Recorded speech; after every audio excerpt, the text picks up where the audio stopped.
Hello students, once again welcome back to my YouTube channel the genius physics.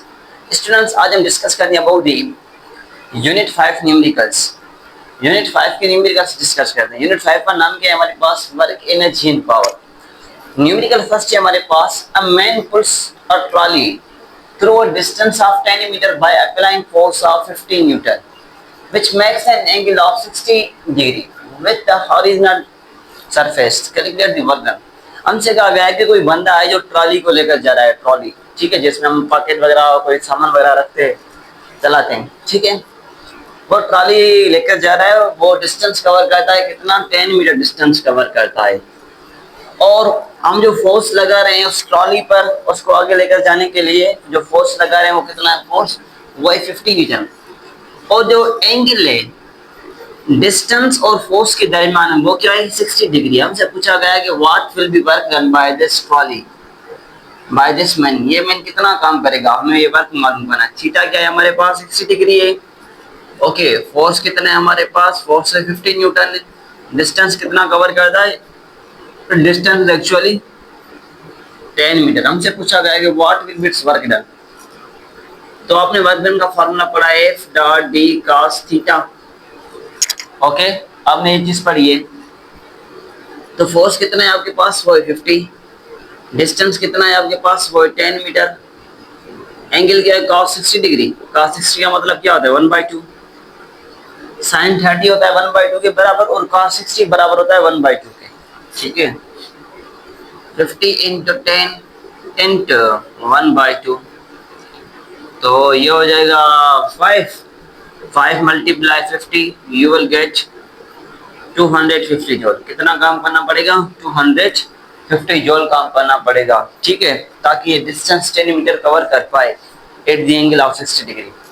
दूसरा problem हमारे पास, 100 kg man runs up a long flight of stairs in 9 seconds. The vertical height of stair is 10 centimeter. Calculate its power. Suppose करेंगे एक stair है, this is a stair. Stair इस तरह होती है steps में, ठीक है। कोई बंदा है जिसका मास है 100 kg। मास कितना है इसका? 100 kg मास है इसका। इसका 100 kg मास है, ऊपर जा रहा है, इस पर, इसके हाइट पर जा रहा है। ओके, तो इसका जो मास लिखते हैं वो क्या है? 100 kg।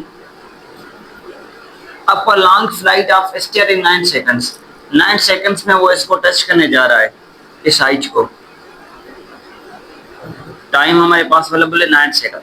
The vertical height of stair is 10 centimetre. इस स्टेयर की जो हाइट है, इस स्टेयर की जो हाइट है हमारे पास वो क्या है?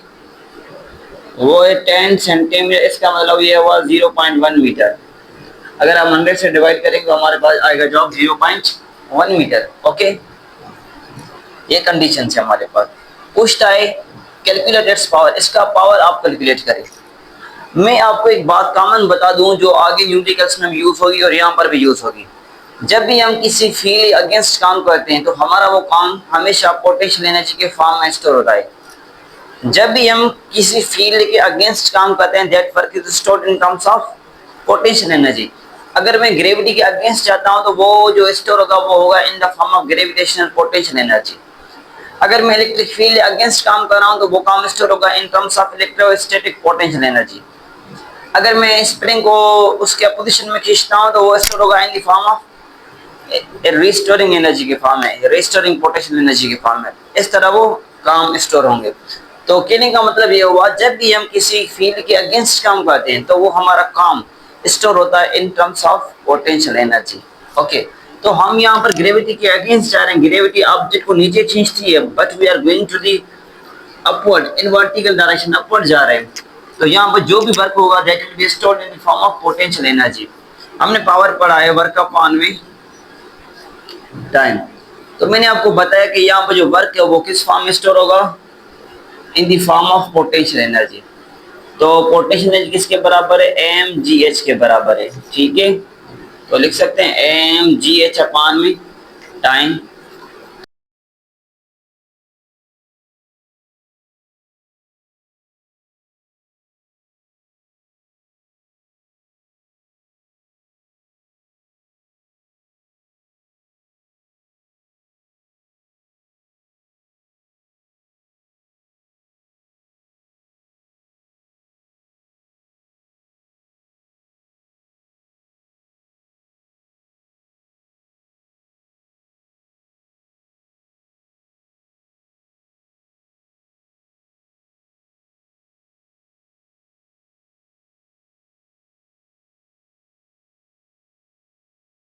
स्टूडेंट्स अब हम डिस्कस करने question number 3। Question number 3 simple है।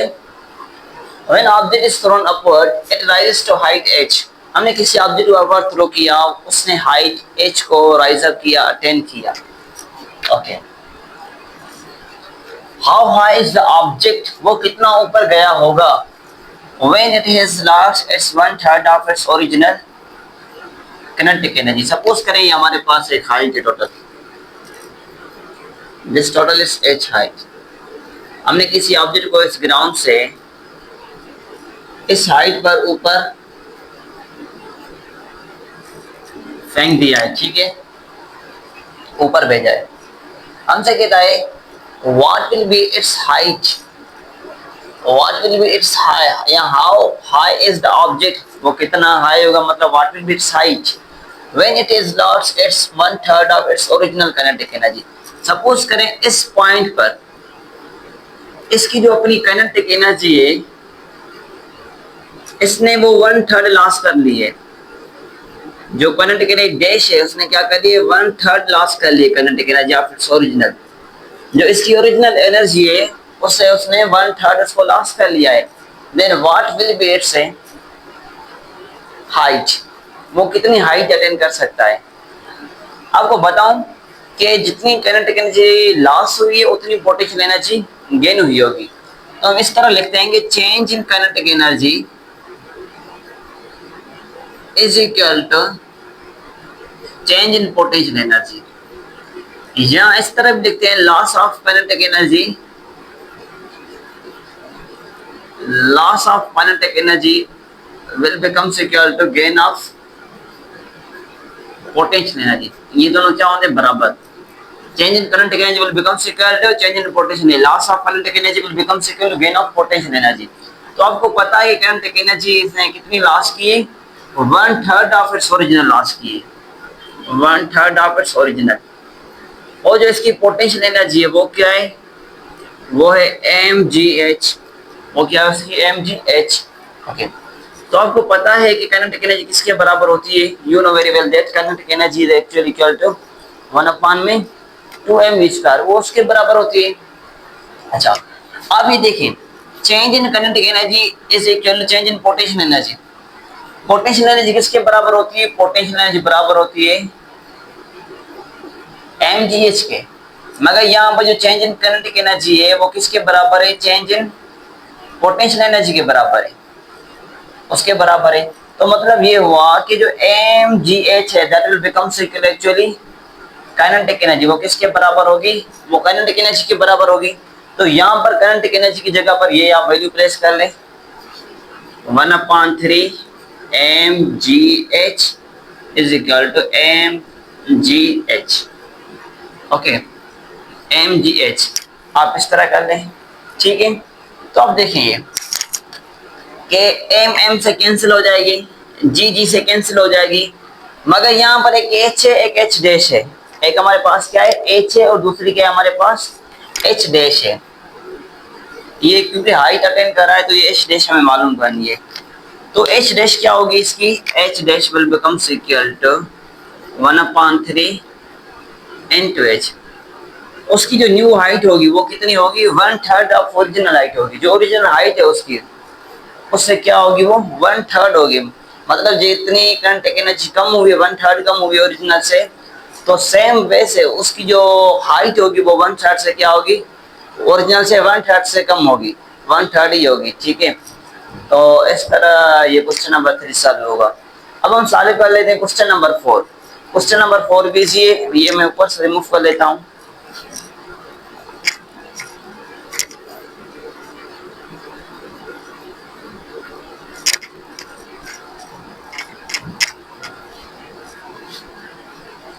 क्वेश्चन नंबर 4 में कहा गया है हाउ मास, या 70 kg मास रन्स अप अ हिल। 70 kg मास है वो किसी हिल पर रन कर रहा है। हिल मतलब कोई ऊंचाई वाली जगह है।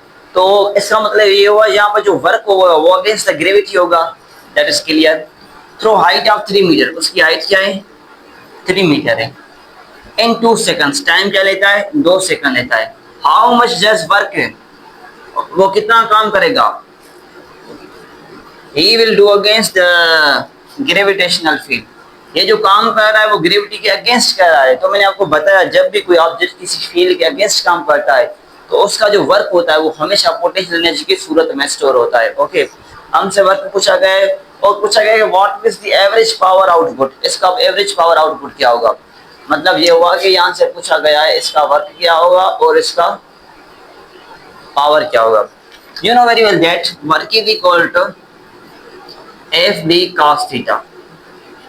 ओके, मगर यहाँ पर जो वर्क है वो किसके बराबर होगा, वो बराबर होगा M G H cos theta के बराबर होगा, क्योंकि जो भी वर्क है वो स्टोर होगा in terms of potential energy because we are going to do work against the field. Okay, so आपके पास मास कितना है, एम है 70 kg, जी है हमारे पास 9.8 और जो हाइट है, हाइट कितनी है 3 मीटर हाइट है 3, और हमारे पास क्या है कॉस, एंगल कौन सी गिवन है, ओके एंगल नहीं है, ठीक है, इसने बता दिया कि यहाँ पर ये मैक्सिमम वर्क अवेलेबल है। अच्छा ये देखें फील्ड के अगेंस्ट काम करता है ना, ऑब्जेक्ट को हमने, ऑब्जेक्ट को ऊपर जा रहा है, ग्रेविटी उसको नीचे खींचेंगी, it means we are going to do work against the field, हम फील्ड से अगेंस्ट काम कर रहे हैं। जब किसी फील्ड के हम अगेंस्ट काम करते हैं तो वहां पर एंगल कौन सी होती है, 180 डिग्री होती है, तो यहाँ पर एंगल कौन होगी 180 डिग्री होगी। तो work will becomes equal to 70 into 9.8 into 3 cos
okay students, अब हम डिस्कस करते हैं क्वेश्चन नंबर 5। क्वेश्चन नंबर 5 में कहा गया है एक न्यूट्रॉन है, a neutron travels a distance of 12 metre in a time interval of 3.6 into 10 of power minus में 4 second, assuming the speed was constant, find its kinetic energy। हमें बताया गया है कि न्यूट्रॉन है जिसका मास 1.7 into 10⁻⁷ kg है, 27 kg है, वो मूव कर रहा है, जो उसका टाइम इंटरवल है वो टाइम इंटरवल भी यहाँ पर गिवन है।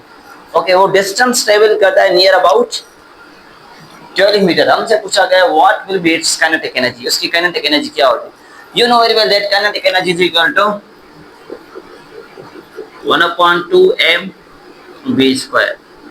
ओके, आपके पास 1/2 कांस्टेंट है, मास ऑफ न्यूट्रॉन गिवन है आपके पास, आपको v गिवन नहीं है, v is unknown, so we can find out. ये देखें आपके पास डिस्टेंस है वो क्या है 12 मीटर है, आपके पास टाइम अवेलेबल है वो क्या है 3.6 into 10⁻⁴ सेकंड है। ओके, ये भी है, इसकी स्पीड कांस्टेंट है, हमसे पूछा गया है काइनेटिक एनर्जी। अब इसकी स्पीड मालूम कर लेते हैं। हमने किस पर ये s is equal to v into T, हमें क्या चाहिए v चाहिए, तो s अपान में t कर लेंगे। s हमारे पास क्या है, s है 12 मीटर, t क्या है हमारे पास 3.6 into 10⁻⁴। अच्छा 12 डिवाइड कर लें आप 3.6 के साथ, तो near about you will gate 3.3। ये पावर नीचे माइनस का ऊपर आएगा तो यह हो जाएगा पावर प्लस का, ये इसकी क्या होगी, ये होगा इसकी रफ्तार, ये होगी इसकी मीटर पर सेकंड रफ्तार। ठीक है, अब आप साले करें 1/2 और सेम रखें। मास ऑफ न्यूट्रॉन क्या है हमारे पास, वो है 1.7 माइनस में 27, और v की वैल्यू क्या मिली हमें 3.3 × 10⁴। 3.3 इंटू 10⁻⁴। ऊपर से क्या है, v स्क्वायर है, तो यहाँ आप स्क्वायर ले लें। इनको सॉल्व कर लेते हैं, देखते हैं क्या मिलता है। जो 1.7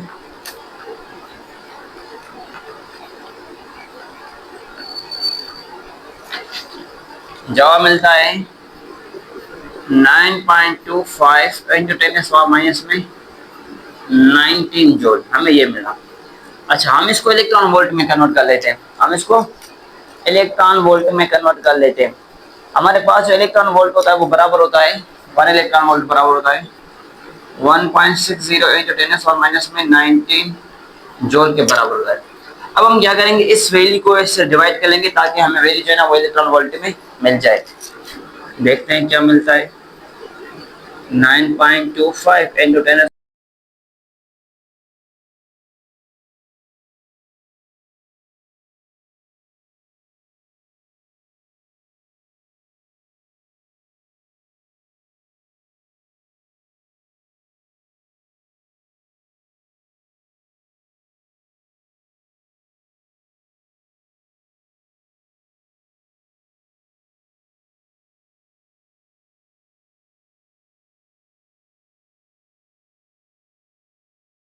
नंबर 6।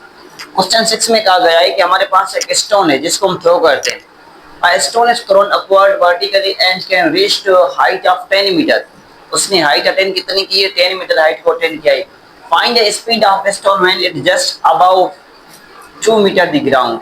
जब वो 2 मीटर ग्राउंड से ऊपर है उसकी रफ्तार क्या होगी। ठीक है, पहले तो हम इसकी इनिशियल स्पीड मालूम कर लें, then after we find out its final speed, इसकी फाइनल स्पीड क्या होगी। ओके, इसकी मैं डेटा बना लेता हूँ। हाइट कितनी कवर की है इसने, हाइट कवर की है 10 मीटर अबव द ग्राउंड। हमसे पूछा गया find the speed of stone, stone की स्पीड क्या होगी when it just above 2 metre. जब ये 2 मीटर अबव है then what will be its speed, मतलब वी एफ डैश क्या होगी इसकी, एक ये पूछा गया। जब हाइट 10 मीटर है तो उस केस में इसकी स्पीड क्या है वो मालूम कर लें हम, then after we will calculate this one. ठीक है, ये स्टोन है भाई, देखिए हमने किसी स्टोन को थ्रो किया आपको डायरेक्शन में, उसने हाइट कितनी अटेन की है, उसने हाइट अटेन की टोटल 10 मीटर। हमसे पूछा गया है जब ये near about above the ground 2 metre then what will be its speed, उसकी स्पीड क्या होगी। ओके, तो सिंपल है, ये देखें हमने, ये देखें ये ऑब्जेक्ट जा रहा है अगेंस्ट ग्रेविटी। जितनी काइनेटिक एनर्जी लॉस करता होगा उतनी वो पोटेंशियल एनर्जी गेन करता होगा, क्योंकि kinetic energy loss will becomes equal to kinetic energy gain, या loss of kinetic energy will becomes equal to potential energy, sorry loss of kinetic energy will becomes equal to gain of potential energy, उसके बराबर होगी। तो यहाँ पर law of conservation energy लगाएंगे, change in kinetic energy will becomes equal change in potential energy. ठीक है, तो काइनेटिक एनर्जी बराबर है 1/2 mv² और ये बराबर है mgh। mm तो सेम, मास तो सेम है ना, चाहे स्टोन की काइनेटिक एनर्जी ज्यादा हो या पोटेंशियल ज्यादा हो, कोई भी ज्यादा हो, तो उस केस में मास तो सेम ही है, स्टोन तो मास कैंसिल हो जाएंगे। हमें क्या चाहिए, इसकी v चाहिए, तो v square will becomes equal to 2gh। 2 यहाँ डिवाइड कर इधर मल्टीप्लाई करें, यहाँ से स्क्वायर खत्म करके यहाँ देंगे रेडिकल 2gh। ओके, 2 हमने सेम रखा, g की वैल्यू है 9.8 और हाइट हमारे पास क्या है, अब हमारा हाइट है 10 मीटर। ओके, तो हम इसको सॉल्व करें, 10 मल्टी नियर अबाउट ये भी 10 होता है, इसको राउंड ऑफ करके 9.8 को 10 ले लेते हैं। 10 multiply 10 you will gate 100, 100 multiply 10 you will gate 200। इसका रेडिकल सॉल्व कर लेते हैं, 2 multiply 9.8 multiply 10 you will get 196 vertical. आप 9.8 कर लें इसको, जी की वैल्यू को 9. आपको जवाब मिलेगा 196। इसका रेडिकल सॉल्व करेंगे आपको मिलेगा 14 मीटर पर सेकंड। ठीक है, 14 मीटर पर सेकंड। अब हम मालूम करते हैं इसकी स्पीड क्या होगी जब ये नियर टू अबव ग्राउंड है अबाउट 2 मीटर। जब ये ग्राउंड से 2 मीटर अबव है then what will be its speed, इसकी स्पीड क्या होगी।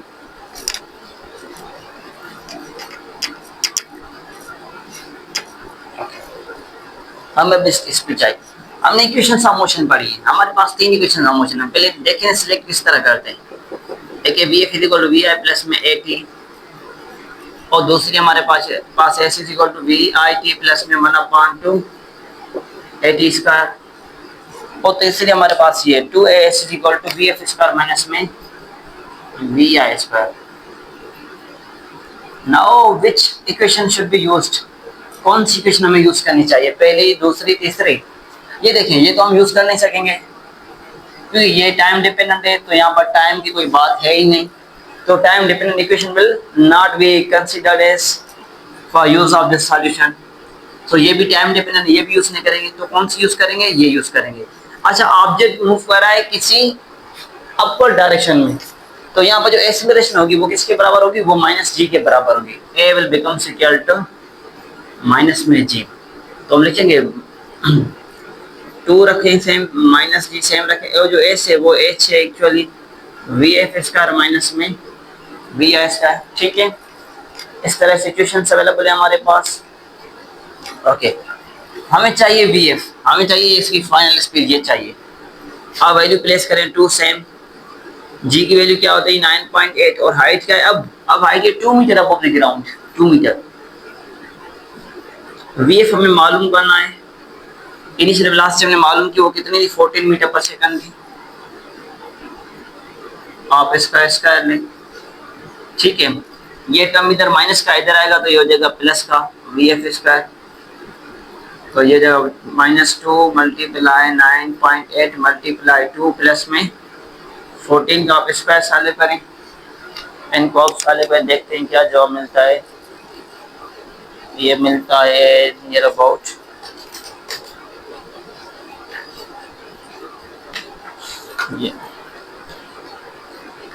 ये मिलता है 156.8,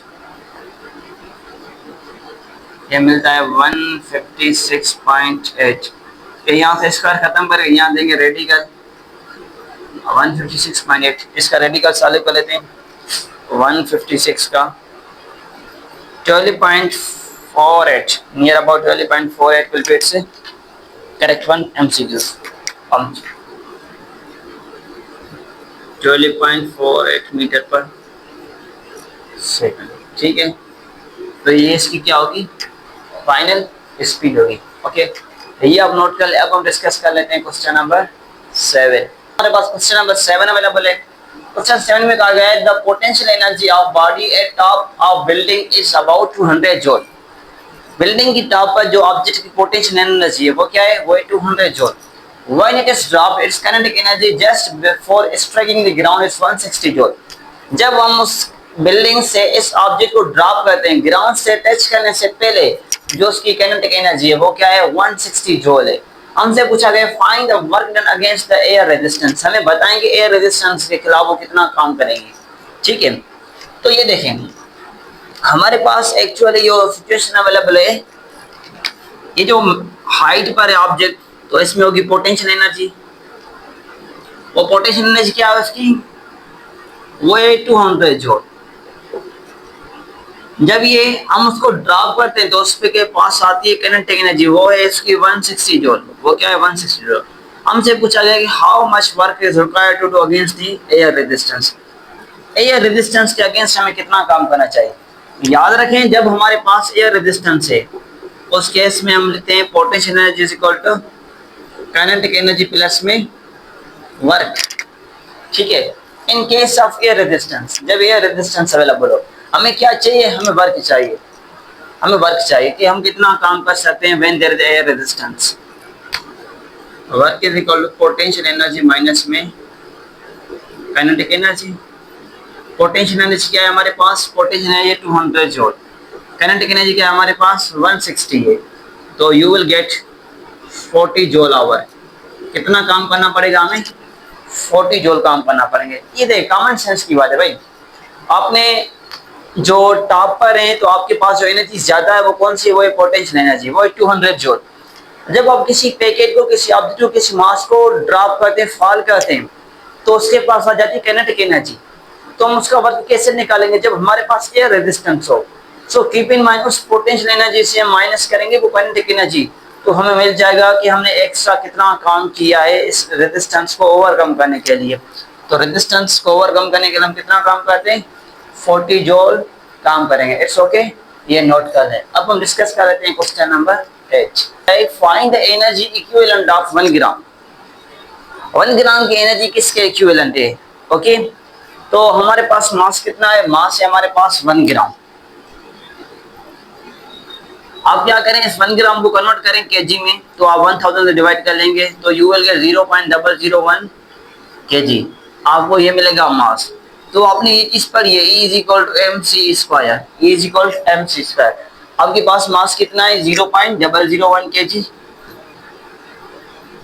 इनटू C स्क्वायर। C का वैल्यू क्या होता है, you know very well that speed of light 3 × 10⁸ metre पर second, this is speed of light. Okay, तो हमारे पास C का वैल्यू क्या है, वो है 3 × 10⁸ मीटर पर सेकंड स्क्वायर। यहाँ पर ऊपर क्या है, सॉरी मीटर पर सेकंड, ऊपर क्या है, यहाँ पर स्क्वायर है C स्क्वायर, तो आप देंगे स्क्वायर। तो अब ये मल्टीप्लाई करें, देखते हैं जवाब क्या मिलता है। इनको मल्टीप्लाई कर लेते हैं, मल्टीप्लाई करते हैं कि चलो इसको तो सॉल्व कर लें, ये सेम रख लेते हैं। 0.001, 3 को ऐसे कराएगा 9 और ये आएगा 10⁻16, 10⁻16। अब इनको सॉल्व कर लेते हैं। 0.001 9 ओके, हमें मिलता है 9 × 10⁻13 जूल, 9 × 10⁻13 जूल। मैंने डायरेक्टली राउंड ऑफ करके लिखा, हमें ये मिलेगा। अब देखें इनको मल्टीप्लाई कर ले, अब ये मल्टीप्लाई करें तो आपको जो भी जवाब मिले वो अब फिर आप क्या करेंगे, पॉइंट्स को शिफ्ट आउट करेंगे। पॉइंट्स को जब आप शिफ्ट करेंगे तो आपको मिल जाएगा 10⁻13 जूल। ओके, ये इसका आंसर है। इसकी एनर्जी इक्विवेलेंट है, इतने जूल की एनर्जी इक्विवेलेंट है 1 ग्राम की। और दूसरा सवाल है हमारा question number 9। A kilowatt hour motor pumps the water from ground to height of 10 metre. Suppose करें यहाँ पर एक मोटर वगैरह लगा हुआ है, एक मोटर है, ये ग्राउंड से किसी हाइट पर पानी को शिफ्ट करता है। It shifts water through ground to height. वो हाइट कितनी है, हाइट आपके पास है 10 मीटर है। अब देखें हम इस वाटर को अगेंस्ट ग्रेविटी लेकर जा रहे हैं। इट मींस जब हम ग्रेविटी अगेंस्ट जाएंगे, जो भी हमारा काम होगा, जो भी हमारा वर्क होगा, वो स्टोर होगा in terms of potential energy. Okay, तो work will becomes equal to potential energy, and potential energy at height becomes equal to mgh। Okay, हमसे पूछा गया find how much litres of water can be pump in 1 hour. 1 घंटे में कितने पानी के जो है ना लीटर्स हम पंप कर सकते हैं। हाइट 10 मीटर है, ये मोटर लगा हुआ है, ये मोटर इस 10 मीटर हाइट पर पानी को शिफ्ट कर रहा है। ठीक है, हमसे पूछा गया कितने लीटर्स हम 1 घंटे में शिफ्ट कर सकते हैं। Okay, it means we have to find out its volume. Okay, तो आपने पहले इस वाटर का मास कैलकुलेट करना है कि मास कितना है। आपने ये चीज पढ़ी है, पावर इज इक्वल टू, अच्छा पावर आपके पास गिवन है, पावर कितना है 1 kilowatt. Power is actually equal to 1 kilowatt means 1000 watt, 1000 watt के बराबर है। आपने पावर पढ़ा है वर्क अपॉन टाइम। मैंने आपको बताया पावर किसके बराबर होगा, सॉरी वर्क किसके बराबर होगा, पोटेंशियल एनर्जी। वो क्या है, mgh। mgh अपॉन में क्या है, टाइम। हमें क्या चाहिए, हमें मास चाहिए। We are interested in the value of mass. तो पावर इनटू टाइम, ये टाइम इधर डिवाइड कर इधर मल्टीप्लाई करेगा, अपॉन में ये gh इधर डिवाइड कर लेंगे। ओके, अब आपके पास टाइम गिवन है, पावर गिवन है, g कांस्टेंट है 9.8 या 10 मीटर पर सेकंड इसका ले लें, और हाइट भी आपके पास 10 मीटर गिवन है। तो आप कैलकुलेट करें, देखते हैं क्या मिलता है।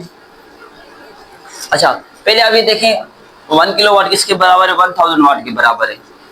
और जो टाइम है वो क्या है, 1 आवर है। 1 आवर में कितने सेकंड्स होने, 3600 सेकंड्स होते हैं। ठीक है, तो आप कैलकुलेट कर लेते हैं। जैसे मास आपके पास पावर कितना है 1000 वाट, इट मींस 1 किलोवाट, और टाइम क्या है 1 आवर मींस 3600 सेकंड। अपॉन में ग्रेविटी की वैल्यू क्या है 9.8, और हाइट क्या है हमारे पास, वो है 10।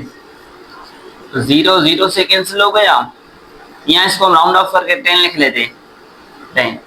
0 इधर से भी कैंसिल हो गया, तो फिर आप इसको मल्टीप्लाई करें, 1000 मल्टीप्लाई 36, तो you will gate 36,000।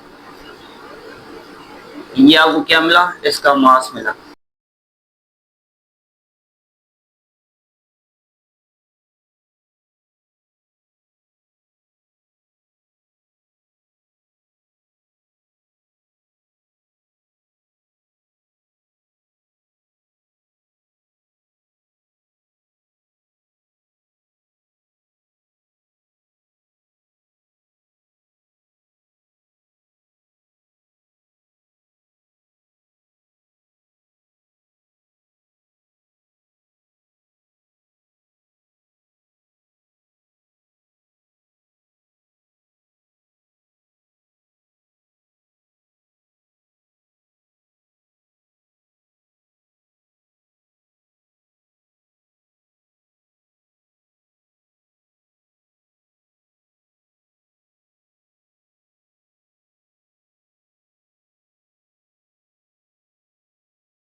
Question number 10। Question time हमारे पास सिंपल है, वेरी इजी है। इसमें कहा गया है एक रॉकेट है जिसका मास है 2 kg। The mass of rocket is about 2 kg launched in air. उनको हमने लॉन्च किया है एयर में। When it attains height of 15 metre then 400 joule of its chemical fuel burns. जब ये हाइट करता है अटेन 15 मीटर तो वो अपनी जो केमिकल फ्यूल है उसका वो बर्न करता है नियर अबाउट 400 जूल। इसका मतलब ये जब ये हाइट अटेन करता है 15 मीटर तो वो जो अपनी एनर्जी यूज करता है वो कितनी यूज करता है, 400 जूल करता है। हमसे पूछा गया है what will be speed of rocket at maximum height. इस रॉकेट के 15 मीटर हाइट पर या मैक्सिमम हाइट पर इसकी जो फाइनल स्पीड है वो क्या होगी। ओके, तो मैं इसकी डेटा बना लेता हूँ। मास कितना है हमारे पास, मास है 2 kg। ओके, हाइट क्या है हमारे पास, हाइट है 15 मीटर। इसका जो वर्क है वो वर्क कितना है, वो है 400 जूल। हमसे पूछी गई है कि इसकी स्पीड क्या होगी, मतलब इसकी फाइनल स्पीड क्या होगी जब ये हाइट मैक्सिमम अटेन करता है। ओके, तो अब देखें, आपने वर्क पढ़ा है change in kinetic energy plus में चेंज इन पोटेंशियल एनर्जी। ठीक है, दोनों में चेंज आ रही है, तो हम इसको रीअरेंज कर सकते हैं इस तरह। Work is equal to change in potential energy, इस तरह हम लिख लेता हूँ, प्लस में चेंज इन काइनेटिक एनर्जी। का बात एक ही है। चेंज किस तरह मालूम करते हैं, फाइनल से इनिशियल माइनस कर लेते हैं। इनिशियल पर हाइट क्या होगी इसकी, 0 होगी। ये तो फाइनल है ना, एमजीएच ये फाइनल है। ओके, इसकी इनिशियल हाइट क्या थी, ये रॉकेट इनिशियल ग्राउंड पर था तो इसकी हाइट 0 है, तो 0 मल्टीप्लाई नहीं थी, यू विल गेट 0। तो इसकी जो इनिशियल होगी वो क्या होगी, 0 होगी। अगर ये बात करूं इसकी काइनेटिक एनर्जी के हवाले से, तो आपने काइनेटिक एनर्जी पढ़ी 1/2 mv/f² माइनस में इनिशियल वेलोसिटी इसकी ग्राउंड पर क्या होगी, वो भी इसकी वेलोसिटी इनिशियल 0 होगी, तो ये भी 0 लेते हैं। तो हमें जो रिमेनिंग मिलता है वो मिलता है mgh प्लस में 1/2 mv/f² मिलता है। ठीक है, वर्क हमारे पास कितना है, अब वैल्यू प्लेस करें आप, 400 जूल हमारे पास वर्क है। मास कितना है, 2 kg मास है। ग्रेविटी क्या है, 10 से। हाइट क्या है हमारे पास, 15 है। प्लस में 1/2 का मतलब होता है 0.5 और मास क्या है हमारे पास, वो है 2 kg। इंटू हमें क्या चाहिए, हमें VF² चाहिए, ठीक है। तो अब देखें, जब ये 400 हमने सेम रख लिया, 2 multiply 10 you will get 20, 20 multiply 15 you will get 300. I think you will get 300. 15 multiply 20 you will get 300, yes. Plus 0.5 और 2, 0.5 का मतलब क्या होता है, हाफ। हाफ को मल्टीप्लाई करें 2 के साथ तो जवाब क्या आएगा, हाफ आएगा। 2 का हाफ क्या होगा, 1 होगा। इस तरह भाई देखें 1/, तो 0.5 का मतलब है 1/2 इंटू 2 इंटू VF²। तो 2 कैंसिल हो जाएंगे, तो हमें क्या चाहिए, VF² चाहिए। ये 300 इधर प्लस के इधर आ जाएंगे तो ये माइनस के हो जाएंगे, इज इक्वल टू VF²। 400 में से हम 300 माइनस कर लें तो हमारे पास जो रिमेनिंग आंसर आएगा वो आएगा 100। ओके, यहाँ से स्क्वायर खत्म करके यहाँ रेडिकल दे देते हैं, तो इसका रेडिकल क्या मिलेगा, वो मिलेगा 10 मीटर पर सेकंड। तो इसकी इस मैक्सिमम हाइट पर जो रफ्तार होगी, जो स्पीड होगी, वो क्या होगी, वो होगी 10 मीटर पर सेकंड होगी, ठीक है। तो वेरी इजी क्वेश्चन था। इस क्वेश्चन में कहा गया था कि हमारे पास एक रॉकेट है, जो रॉकेट जा रहा है 15 मीटर हाइट पर। जब वो 15 मीटर हाइट अटेन करता है तो वो जो अपनी एनर्जी यूज करता है, जो केमिकल फ्यूल यूज करता है, वो यूज करता है नियर अबाउट 400 जूल। मतलब जो उसने अपनी पर्सनल एनर्जी यूज की है, जो वर्क किया है उसने, कितनी एनर्जी से वर्क किया है, वो किया है 400 जूल एनर्जी से वर्क किया है। हमसे पूछा गया है कि what will be its speed, इसकी स्पीड क्या होगी जब ये मैक्सिमम हाइट अटेन करता है। तो हमने वो इसकी स्पीड मालूम कर ली, वो क्या होगी, 10 मीटर पर सेकंड होगी। इट्स ओके, ये नोट कर ले। अब हम लास्ट क्वेश्चन डिस्कस कर लेते हैं। ओके, कि a motor pumps the water at rate of 500 ग्राम पर मिनट। एक मोटर पंप है जो वाटर को पंप करता है एट रेट ऑफ 500 ग्राम पर मिनट। इसका मतलब ये 500 ग्राम पर मिनट, एक मिनट में 500 ग्राम को पंप कर लेता है पानी को, ठीक है। To the height of 120 metre, height क्या है, 120 मीटर है। If the motor is 50% efficient, जो मोटर है उसकी एफिशिएंसी क्या है, 50% एफिशिएंट है मोटर। हमसे पूछा गया how much electric power is heated, उसका इलेक्ट्रिक पावर कितना यूज होता होगा। इसका मतलब ये इसका जो इनपुट पावर है वो हमसे पूछा गया है, what will be it's input power, क्योंकि वो हीट हो रहा है ना, आउटपुट तो इतना ही होगा। जो हीट हो रहा है वो क्या हो रहा है, वो इनपुट पावर हीट हो रहा है। So that we have to calculate. Scenery कुछ इस तरह है भाई, ये देखें, ये मोटर है, इसने 120 मीटर हाइट पर पानी को पंप किया है, ठीक है। पानी कितना पंप करता है, 500 ग्राम पर मिनट, एक मिनट में 500 ग्राम को पंप कर लेता है ऊपर। ओके, और ये बताया गया है कि इसकी जो इफिशिएंसी है वो है 50%। इसकी इफिशिएंसी जो है वो क्या है, 50% है। हमसे पूछता है how much electric power is heated, इसका जो इलेक्ट्रिक पावर है, जो इनपुट पावर है, वो कितना यूज होता होगा, हमें ये चीज मालूम करें। तो सिंपल है, ये डेटा मैंने बना लिए। रेट क्या है हमारे पास, 500 ग्राम पर मिनट है। हाइट क्या है हमारे पास, 120 मीटर है। इफिशिएंसी क्या है मोटर की, वो 50%। और जो इनपुट पावर है जो यूज हुआ है इस मोटर का, वो हमसे पूछा गया है, ठीक है। तो फर्स्टली आप क्या करें, इस रेट को कन्वर्ट करें केजी के फॉर्म में। ये देखें, ये 500 ग्राम है। इस 500 ग्राम को, इस मास को कन्वर्ट करेंगे अगर हम केजी में, तो 1000 से डिवाइड करेंगे। और एक मिनट में कितने सेकंड्स होते हैं, वो होते हैं 60 सेकंड्स होते हैं। तो हम इसको इस तरह लिख सकते हैं कि 500 डिवाइड 1000 इंटू, एक मिनट में कितने सेकंड्स होते हैं, 60 सेकंड्स होते हैं। देखते हैं तो जवाब क्या मिलता है इसको। 500 डिवाइड, सॉरी 500 या 50 ग्राम है, ओके ओके 500 ग्राम है, ठीक। इसको हम कर लेते हैं, देखते हैं क्या मिलता है। 500, ओके, हमें इसका जवाब मिलता है भाई 0.0083 kg पर सेकंड, क्योंकि ये मास केजी में हो गया और टाइम सेकंड्स में। 0.0083 kg पर सेकंड, ये हमें इसका मिलता है रेट। हमसे पूछा गया what will be it's power, आपने पढ़ा है। अच्छा, ये बात आप देखें, ये जो पानी है, ये पानी अगेंस्ट ग्रेविटी जा रहा है। ये पानी को जो पंप करता है अगेंस्ट ग्रेविटी का पंप करता है। तो मैंने आपको बताया जब भी हम अगेंस्ट फील्ड काम करते हैं तो हमारे पास पोटेंशियल एनर्जी स्टोर होती है इन टर्म्स ऑफ वर्क डन। वो वर्क के फॉर्म में उसकी पोटेंशियल एनर्जी स्टोर होती है, ठीक है। तो आपने पावर पढ़ा है वर्क अपॉन में टाइम, तो यहाँ पर जो वर्क हुआ वो किसके बराबर होगा, वो बराबर होगा mgh के अपान में टाइम। ठीक है, हम इसको इस तरह लिख सकते हैं m upon T into gram into height. अच्छा ये क्या है, मास अपॉन टाइम, ये रेट है, ये क्या है, रेट है। ग्राम मास है, टाइम मिनट है, मतलब ये मास अपॉन टाइम है, तो ये क्या है, एक्चुअली रेट है। वो रेट कितना है हमारे पास, वो रेट है हमारे पास 0.0083 kg।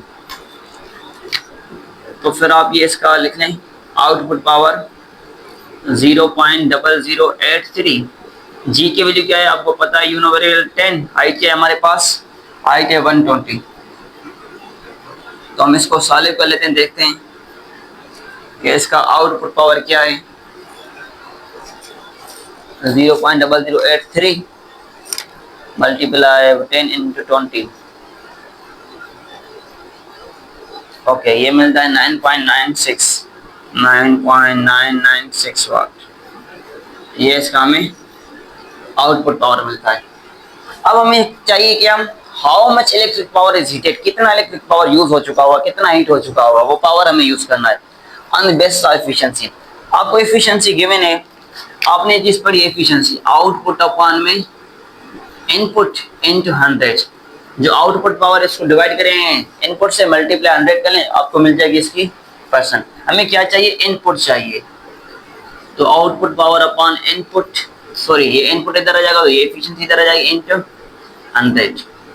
ओके, तो आपके पास आउटपुट पावर क्या है 9.96, डिवाइड में एफिशिएंसी क्या है 50% है, इनटू 100 आप कर लें तो आपको ये ओवरऑल मिल जाएगी। कैलकुलेट कर लेते हैं, 9.96 डिवाइड 50 इंटू 100, ओके 19.9 वाट, 19.9 वाट ये मिलता है। यहाँ आप इसको राउंड ऑफ करके लिख लेते हैं 20 वाट। तो हमें जो इनपुट पावर होगा वो ये होगा, ये इतना पावर हीटेड हो चुका होगा, इतना पावर यूज हो चुका होगा। ओके, तो ये क्वेश्चन थे चैप्टर नंबर 5 के। अगर इनमें से कोई क्वेश्चन हो, यू कैन कमेंट मी, इंशाल्लाह I will respond as soon as possible. Okay, we will see you next, thank you.